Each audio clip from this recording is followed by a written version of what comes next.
Hello and welcome to my first YouTube video. This channel is called Aquatics. I bought an aquarium during the corona time and wanted to show you my way with it. Please don't take it as a guide. Although I have many years of experience in the aquarium hobby, I do not presume to say what is right and what is wrong.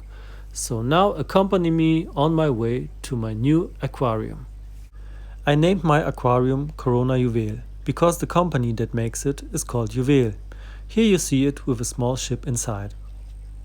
The aquarium model is a Lido 120. It is a plug-and-play system so that you have everything you need with you when you buy it, whereby you have to buy the base cabinet separately. On the floor there is an additional ground heating system that I brought in, which is not absolutely necessary. However, since I had one at home, I installed it. If you are wondering about the color of the light, I have plants next to the aquarium that I stand under a plant lamp in autumn and winter.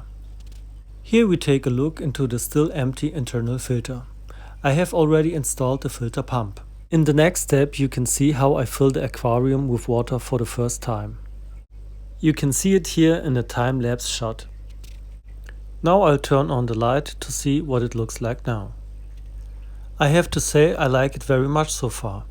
I like the combination of the plant light and the aquarium lighting. Next I clean the inside of the aquarium with a microfiber cloth. Since the cloth attaches many small threads to the water, I cannot recommend it to you in this case. Then I cleaned the outer paints with kitchen paper. Here you can see the result. The paints are not yet perfectly clean, but you can see the aquarium well. In the next step I drained the water from the aquarium. You can see it here in time-lapse. I tried to get out as much water as possible. Then I attached the floor heating to the floor glass with suction cups.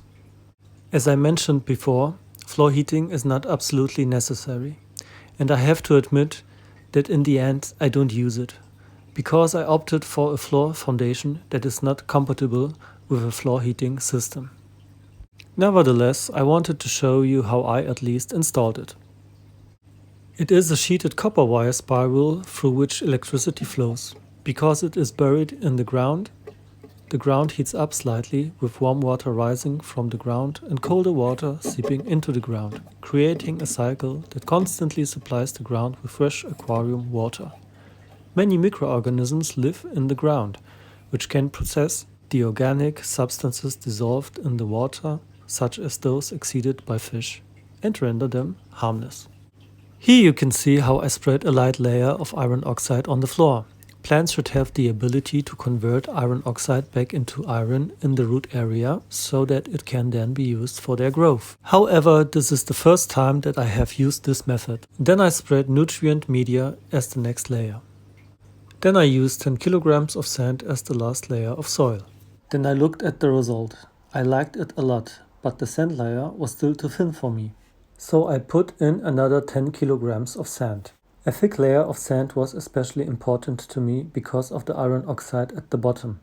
Unfortunately, I'm not sure whether the iron oxide will help at all, but I've read it somewhere and this time I try it myself. After I put the sand in the aquarium, I added some water. That is now the result. That was it for the first time with my video. Be there again next time, the topic will be wet.